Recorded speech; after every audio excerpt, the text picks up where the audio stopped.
যালিকাল কিতাবু লা রাইবা ফি। না, আপনাদের মন টিকতেছে না, ওই যে ওই দিকে তাকায়, এইদিকে তাকান, এক নজরে এক দেয়ানে বয়ান শুনলে বয়ান শুনে মজা পাবে।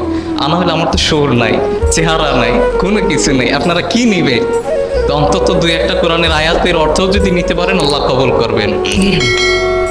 তো আল্লাহ তাআলা বলতেছেন যালিকাল কিতাবু লা রাইবা ফি, সেটা এমন একটা কিতাব লা রাইবা ফি। সানাউল্লাহ পানিপতি তাফসীরে মাজাহারিতে এর ব্যাখ্যা করতে যে বলেন ওয়ালা শাক্কা ফি। আরে ভাই, কোরআনের ভিতরে ভুল তো দূরের কথা, ভুল তো দূর, অনেক দূরে, এর ভিতরে কোনো সন্দেহ নেই। এর ভিতরে কি নেই? একজন বিজ্ঞানী আমেরিকা, তার বাড়ি, নাম হলো হ্যান্স। নাম কি? তিনি খ্রিস্টান ধর্মের অধিবাসী ছিলেন।